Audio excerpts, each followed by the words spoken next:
How you doing? My name is George.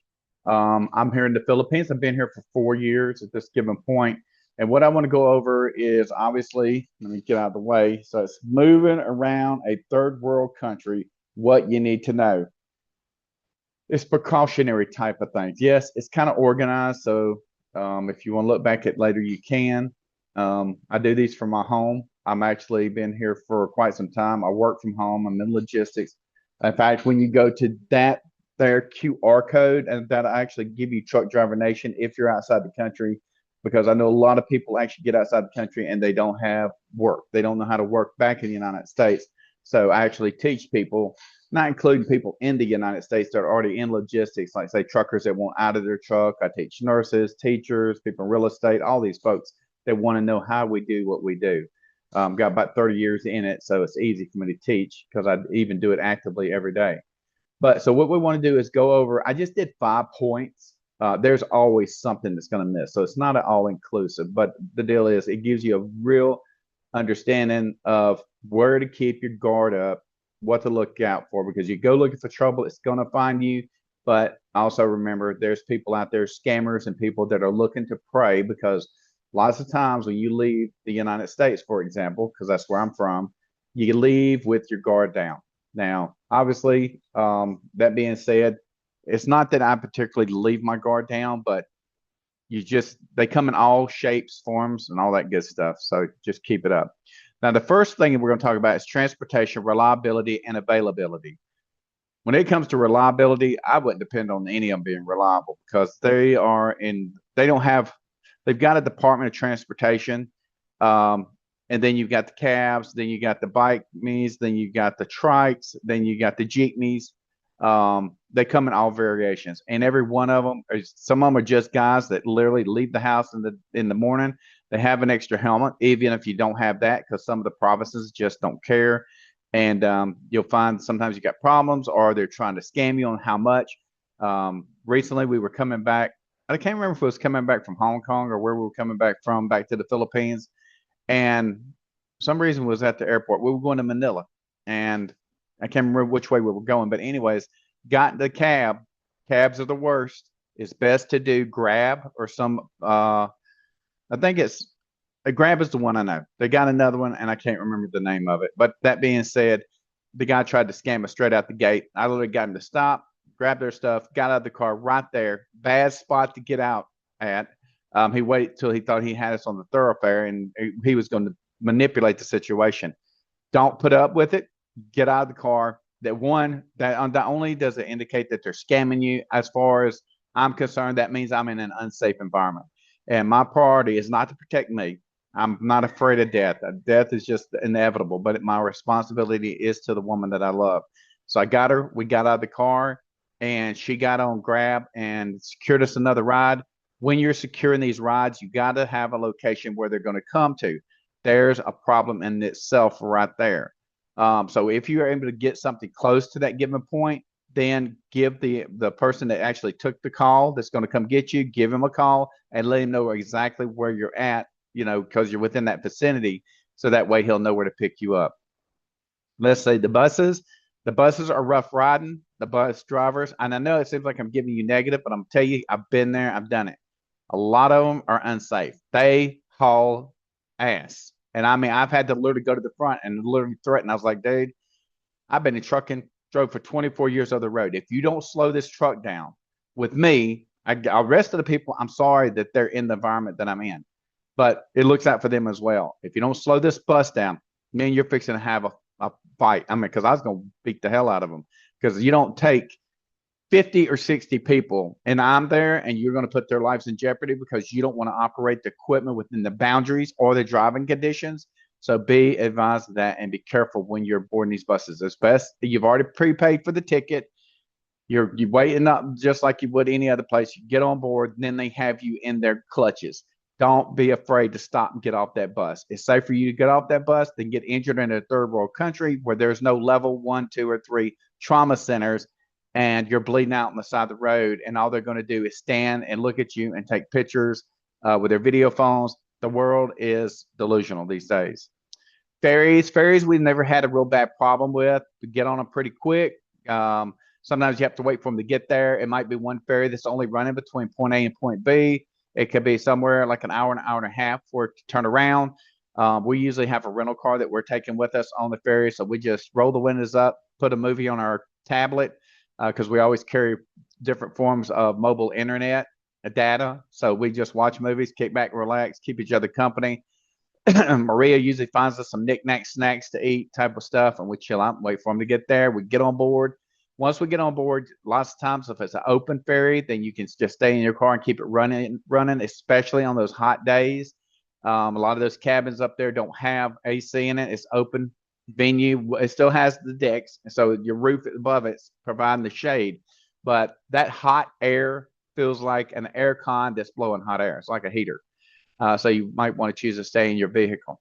Domestic flights, obviously not international flights, so they're easy to get around on when you're inside the country, as long as you're not leaving outside. Then you got all the international issues. But outside that, pretty easy peasy. You just hope they don't come apart in air like anybody else would. You know, I fly a small aircraft, and I just hope you stay together. You know what I mean? But that being said, I've never real felt in jeopardy. The thing is, I don't know their maintenance programs and stuff like that. Unpredictable delays and cancellations happens everywhere you go. Just be ready to roll with it. You know you're not in a first world country. Just take it as it comes. Lack of ride sharing and regulated taxi systems in some areas. I just explained about the taxi issue I had.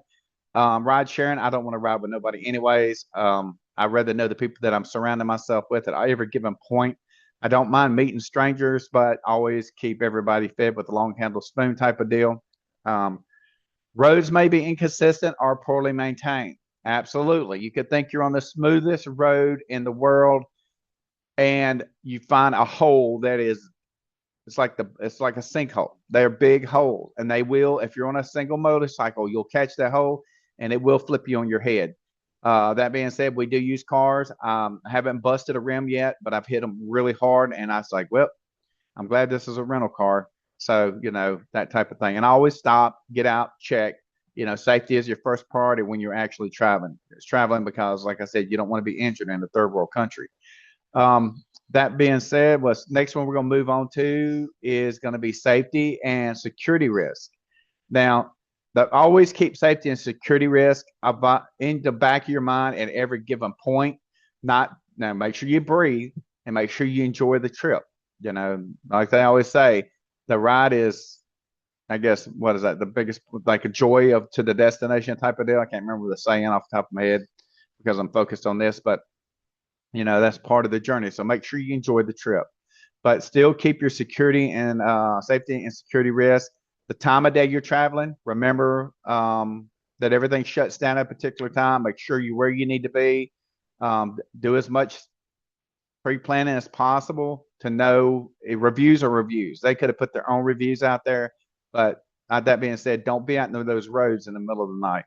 Okay. It's not like you would think. I've never really had no issue out there. Nobody really trying to engage me, but you know, everybody says I look mean anyways. So, and everybody always predicts or not predicts, but assumes that I'm a cop or law enforcement. You know, yeah, I've been involved in some of that stuff, military too, but I'm just people I don't really trust a lot. So, but anyways, petty theft, scams, pickpocketing in crowded areas. I've never dealt with any of those deals. The scams probably more than anywhere, but actually that wasn't where we were actually dealing with the scams at. I mean, we've dealt with more scams just on the internet than we've actually dealt with face-to-face people.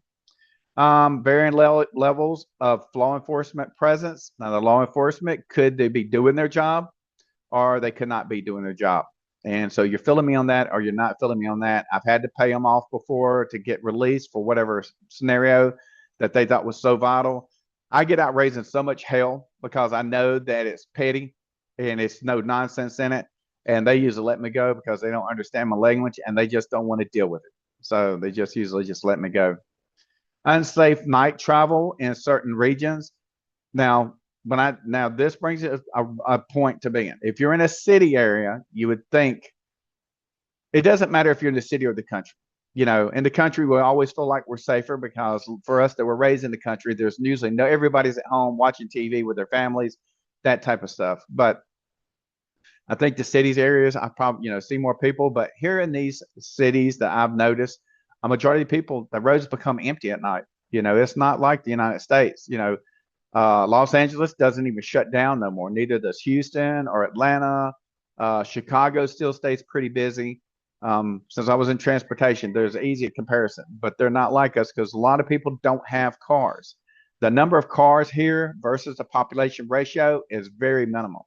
The only problem that makes these traffic jams is actually the accommodations for the number of cars for that given area, especially during their peak, supposedly rush hour times. It's very minimal in the aspect of the number of cars for the given area, but because of the road conditions, it clogs them up.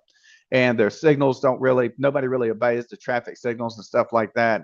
I see people break the law all the time, aggressive driving, all kinds of stuff, and they don't always address all of these different points. Let's see what else we got. Political instability and local unrest in some locations. I've actually seen this down in South America more than I have here. So in the Philippines, I don't really see that much. But if you're getting political instability or local unrest, pack your stuff and get out of the area. You don't want to get caught in something where they start popping down power lines. You already got rolling brownouts. So you don't want to be involved in that if that starts going down. I've never experienced it here. Not saying that it won't happen. This is not one solid country. This is something maybe they don't tell you. There's like one area of the Philippines you literally don't go to. It's kind of like the southwest of it. And down there, it's a lot of Muslims. Not saying Muslims are religion.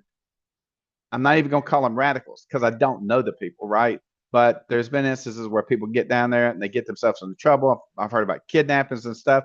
Even to the north side of the Philippines, they're literally military out there.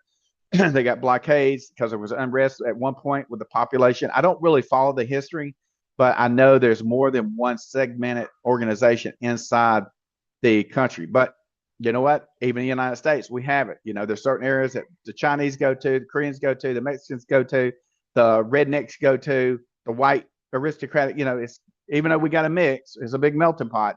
This is a fact. Even the Native Americans, they are on reservations. So people don't realize there's a country inside of our country. Those reservations are their own, even though they ran under the Department of the Interior, they're independent from the United States. It's the same kind of principle with this.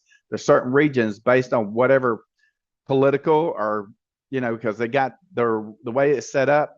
A mayor actually is not just a mayor for the best benefit for that particular city. It's almost like, hey, you're running this group of people kind of thing. I'm not going to say it's nowhere near the avenue of being like gangs, but it's really weird. It throws me off a little bit. But that kind of ripples through the whole society. Are they good people?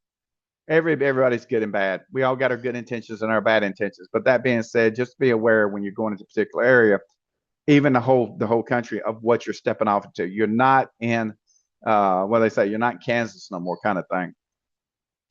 So make sure you know about the political status. The United States on their we have travel advisories and stuff. So make sure to look those up before you get moving around. Infrastructure limitations, poor road conditions and traffic congestion. We talked about that one. Limited street lighting in rural or street lighting don't really exist. If that thing ain't powered by solar power, they use LEDs. Probably not going to happen. A lot of these areas they really get black at night. Unreliable GPS, maps, and accuracy. Give me a second. I'm sitting here talking too much. That's hot chocolate. And it's exactly as the word said. It was hot. So unreliable GPS, maps, accuracy in remote regions. They literally are still doing the thing. Hey, go down there to the second palm tree that's chopped down or whatever it is. A lot of these places don't have street signs. You just got to be there and they know where you're talking about. And a lot of people don't even know where they live. I know the whole United States backwards and forwards because I was out there so long as an over-the-road truck driver. But here it is. You better start drawing lines and maps. Just know you'll have to go a point, stop, ask for more directions, drive, ask some more until you finally get to your destination. Sometimes the GPS is right on, but sometimes you don't even have signal to have the GPS. So it kind of goes in a little bit in each direction. Frequent power or internet outages affecting communications. Here we got 4 different versions of data service for us because we actually work online since we do in logistics. So make sure there's a Globe, there's Smart, there's more than that. There's literally, it's like some of them's just made up overnight. There's a lot of different services. So what your best option is, if you're going to a particular region, wait till you get there, ask them what works best in that area.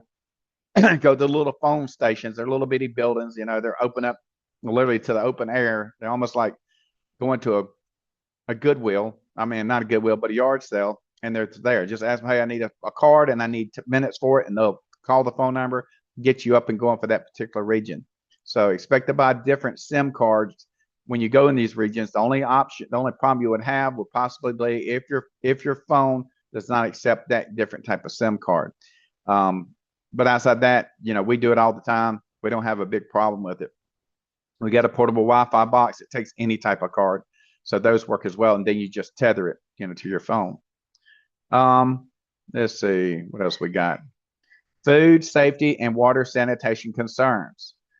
As much as you try, you're going to get a bug here and there. But always don't look. If it don't look right, don't eat it. That's all I can tell you. I don't eat the seafood off the streets. I'll eat the chicken. Yes, I worry about salmonella. Pork, I worry about parasites and stuff like that.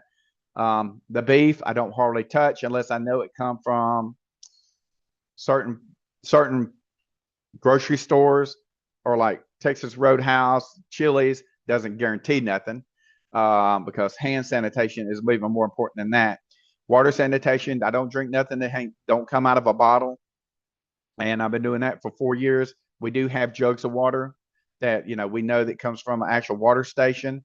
If you got your little thermoses, if there's a water station, they'll charge you a couple pesos. They'll fill your thermos up, those type of things. So always just keep your mind open. If it don't feel right, don't take the chance.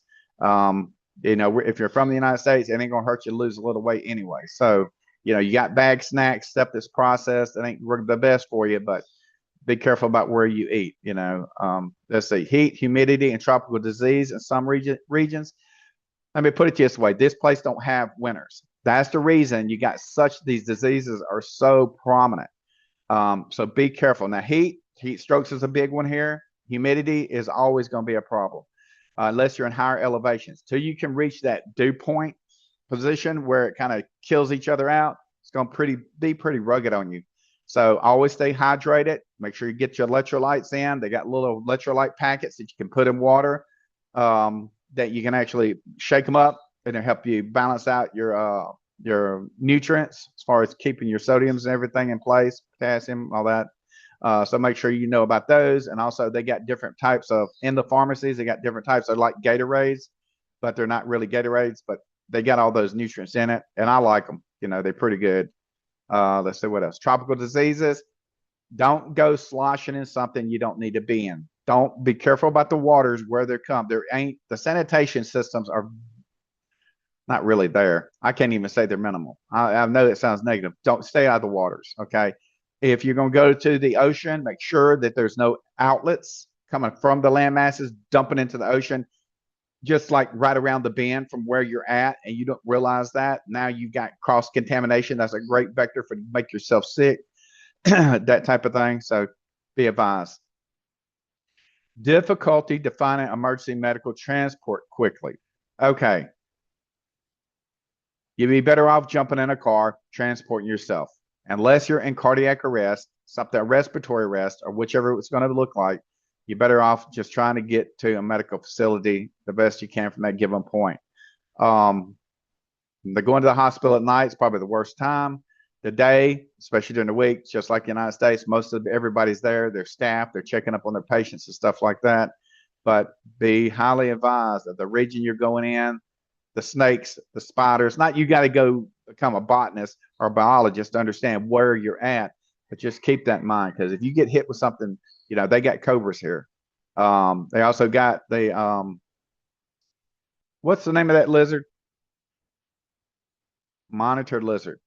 Very nasty bite. Okay. And they're here. If you get it way out into the back, you might find them. Most of the animals I've seen have been murdered off here.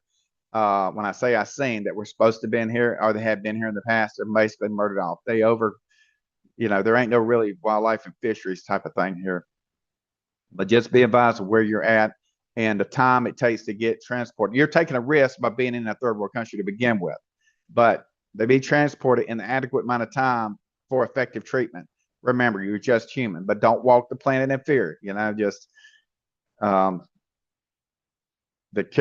way I feel about it. The Creator protects me. He lets me go where He lets me go. He keeps me out of trouble. That type of thing. Have I found trouble? Absolutely. But that being said, don't just not enjoy yourself because you're worried about those different things. If you need safety equipment, wear it. They're not going to advise you and they're not going to punish you for not wearing it. But do what you need to do for the best benefit of you, the ones you care for, and you're just being safe.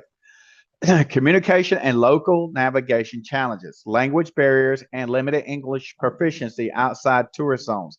Even inside the tourist zones, a lot of it's limited. I'm very blessed that I have a wife that rips and rattles and whatever English. She's good at English. So most of the people, even if they do get your English, they're not going to always understand the context in which it was meant. So be advised of that. Inconsistent signage and directions, like I said, that really don't exist. The signage is literally all over the place. It ain't within a line of eyesight, line of sight type of situation.